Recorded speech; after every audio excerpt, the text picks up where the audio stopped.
एक दिन द्वारका के राज दरबार में श्री कृष्ण अपने सिंहासन पर विराजमान थे। तभी एक वृद्ध दंपत्ति कांपते हाथों और डगमगाते कदमों के साथ उनके समक्ष आए।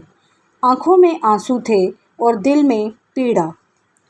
उन्होंने श्री कृष्ण से करुण स्वर में कहा, प्रभु, हमने अपने जीवन की सारी खुशियाँ अपने बच्चों पर वार दी, उन्हें पढ़ाया लिखाया, बड़ा किया, उनकी शादी करवाई, पर आज वे हमें इस अवस्था में अकेला छोड़कर चले गए हैं।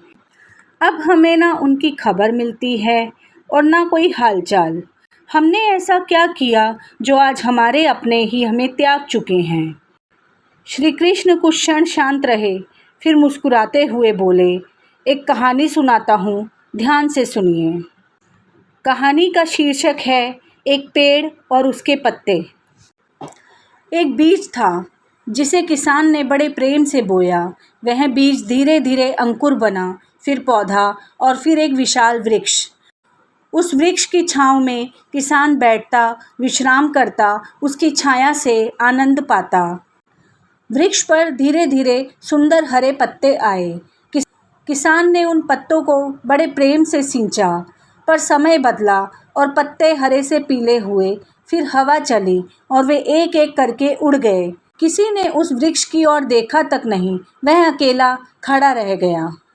श्री कृष्ण बोलते हैं, समय के साथ पत्ते उड़ जाते हैं क्योंकि उनकी जड़ें वृक्ष में नहीं, हवा में होती है।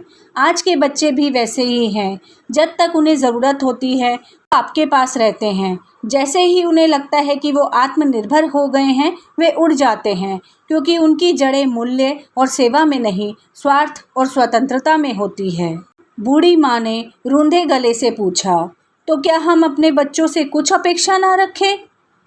श्री कृष्ण जी मुस्कुराए और बोले, प्रेम कीजिए पर बांधिए मत, सेवा कीजिए पर बदले की उम्मीद मत रखिए। जो पेड़ देता है वो फल की आशा नहीं करता। यही सच्चा मातृत्व और पितृत्व है। पर याद रखिए, अगर आपने बच्चों को अच्छे संस्कार दिए हैं तो देर से ही सही वो एक दिन लौट कर ज़रूर आएंगे। श्री कृष्ण ने वृद्ध माता पिता की ओर देखकर कहा, जब तुमने अपने बच्चों को चलना सिखाया था तब उन्होंने गिरकर भी तुम्हारे हाथ थामे थे, पर जब वे अपने पैरों पर चलने लगे तब उन्होंने तुम्हारे हाथों को छोड़ दिया। यह स्वाभाविक है। पर याद रखो, माता पिता का प्रेम कभी व्यर्थ नहीं जाता। वो प्रेम एक बीज की तरह होता है जो समय आने पर अंकुर बनकर लौटता है, चाहे देर से ही सही। बूढ़े पिता बोले, प्रभु, हमने अपने जीवन की सारी कमाई, सारी इच्छाएं, सब कुछ उनके लिए छोड़ दिया। अब जब हमें सहारा चाहिए तो वे चले गए। श्री कृष्ण ने गहरी दृष्टि से देखा और बोले, जिन बच्चों को आपने सहारा बनाया उन्हें आपने उड़ना सिखा तो दिया, लेकिन यह नहीं सिखाया कि उड़ते समय छाया कहाँ से आती है।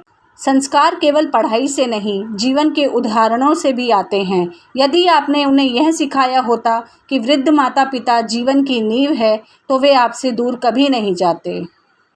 फिर श्री कृष्ण जी ने कहा, जाओ, जीवन के बचे हुए दिनों को ईश्वर की भक्ति और आत्मिक संतोष में लगाओ। श्री कृष्ण की इस सीख से वृद्ध माता पिता की आंखों में सुकून ला दिया। उन्होंने अपने आंसू पोंछे और श्री कृष्ण के चरणों में प्रणाम कर लिया। और वो समझ गए, हमारा कर्म सेवा करना है, अपेक्षा करना नहीं। यदि बच्चों की जड़ें संस्कारों में गहरी होंगी तो वो लौटकर ज़रूर आएंगे।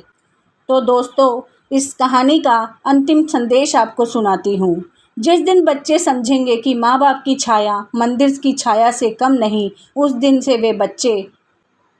वे फिर कभी उन्हें अकेला नहीं छोड़ेंगे। माँ बाप से दूर होना आधुनिकता नहीं, अज्ञानता है। और जो संतान अपने माता पिता को छोड़ देती है वह जीवन में पूर्ण नहीं हो सकती। तो अगर आपको मेरी ये कहानी पसंद आई तो प्लीज़ लाइक करें, तो चैनल को सब्सक्राइब करें, लाइक करें, शेयर करें, कमेंट करें। धन्यवाद।